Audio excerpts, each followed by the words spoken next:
Kita bahas terkait pernyataan Dr. Tifa dan para penggugat ijazah Jokowi bahwa adanya perbedaan dari spesimen ijazah Jokowi yang diungkap ke publik bersama dengan kuasa hukum Presiden ke-7 RI Joko Widodo.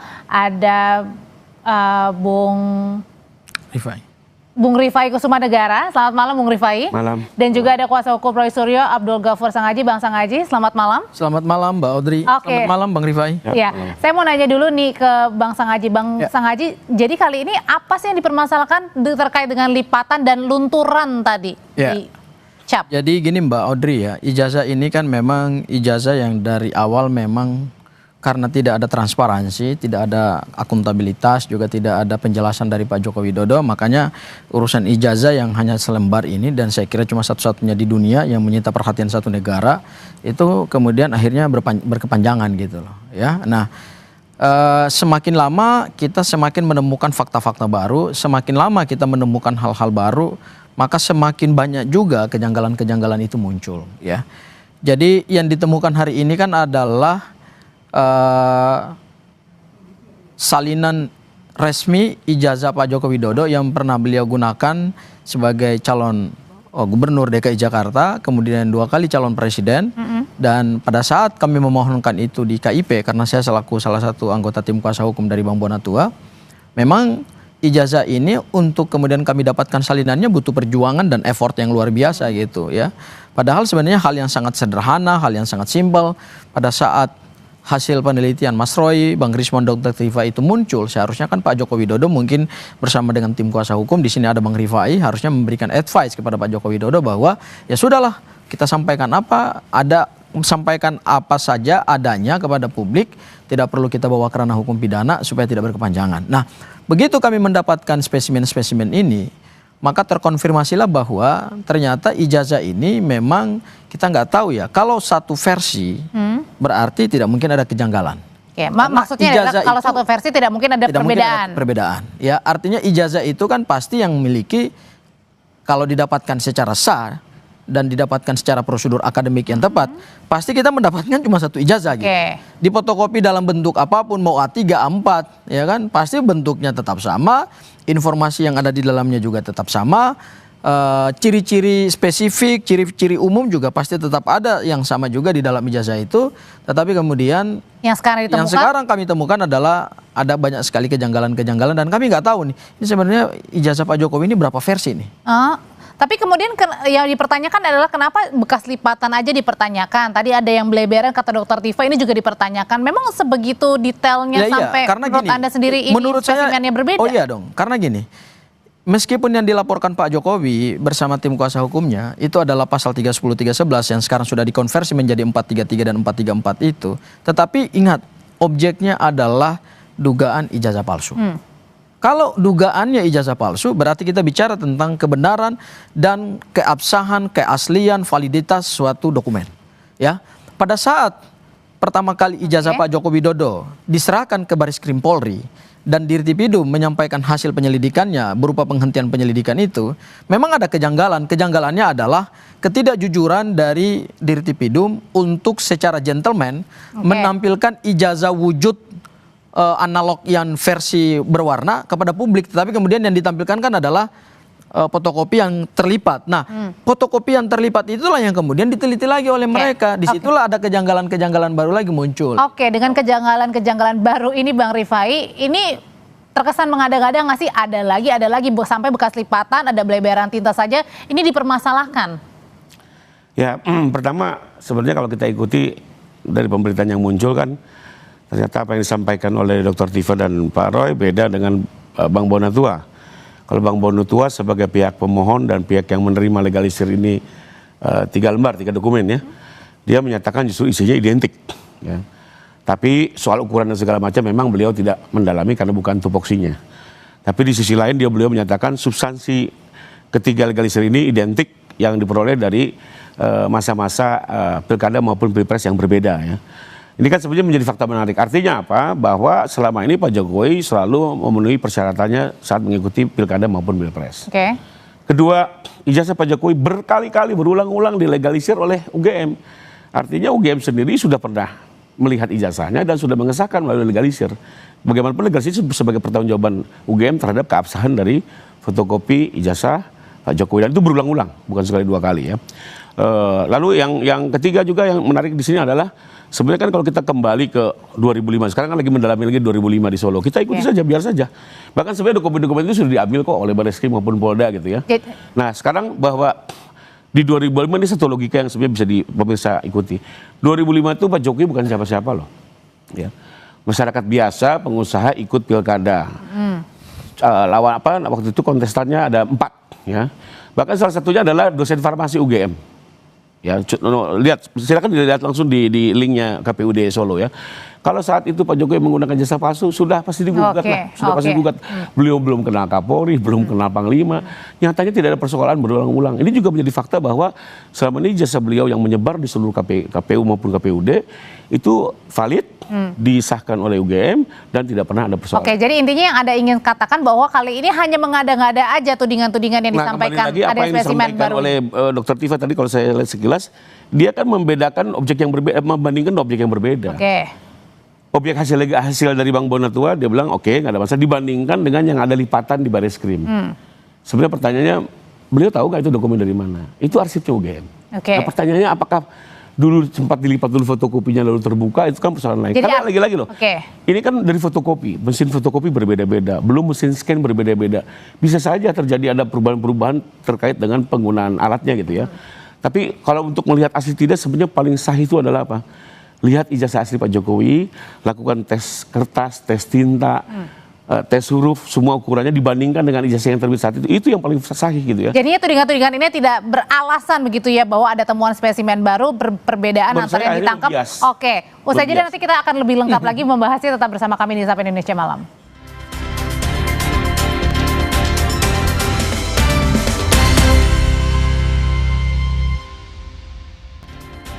Bang Sangaji, jadi kalau Mas Roy CS ini sebenarnya mengatakan bahwa mereka ini sebenarnya tahu perbedaan ini sejak lama, pertanyaannya kenapa nggak dari awal aja mengatakan itu, kenapa baru-baru sekarang? Ya karena kita baru bisa mendapatkan dokumen yang resmi.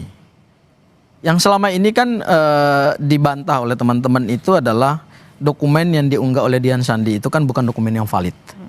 Kemudian begitu kami mendapatkan spesimen berdasarkan permohonan sengketa informasi publik DKIP, kami mendapatkan yang Bang Bonatua punya. Ya, Bang Bonatua punya itu. Makanya disitulah baru pelan-pelan terbongkar. Nah, saya ingin menyampaikan satu fakta baru bahwa ijazah Pak Joko Widodo ini memang secara dalam kalau kita teliti dan kita analisis, memang ijazah ini ya bermasalah gitu.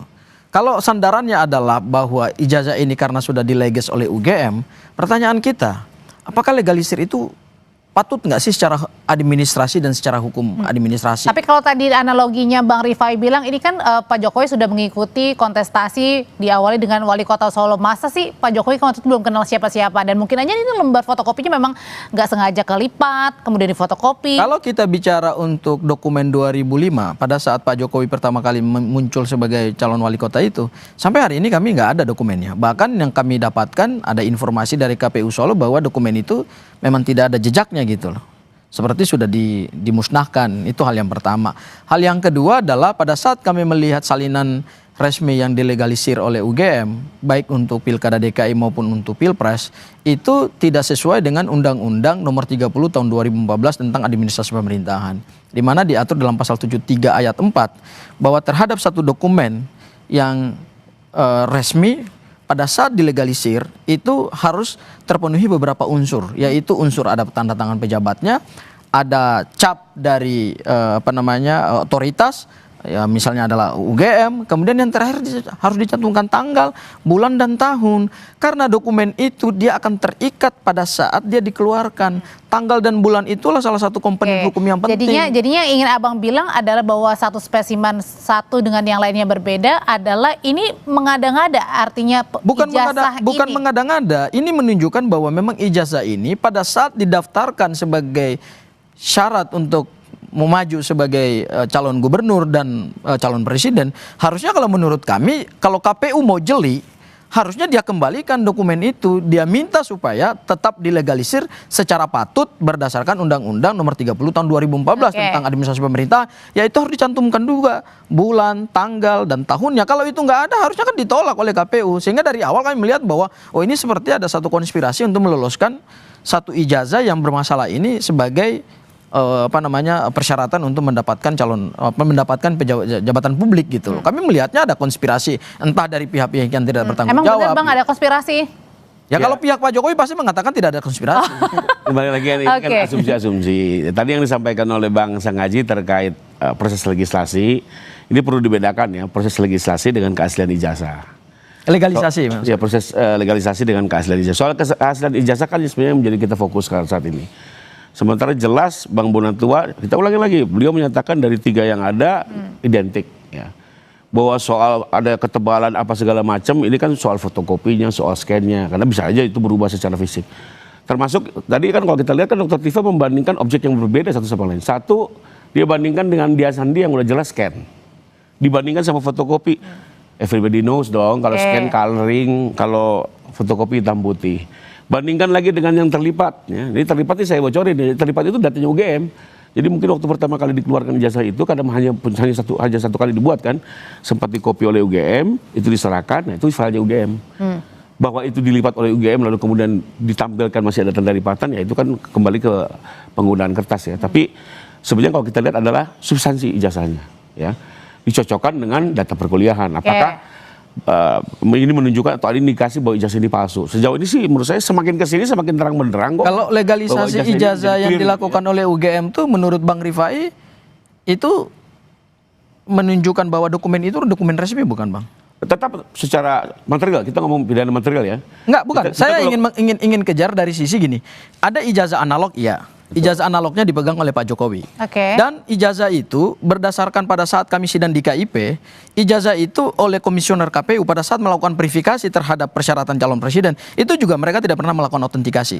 Saya bisa mempertanggungjawabkan statement saya karena saya yang periksa saksi.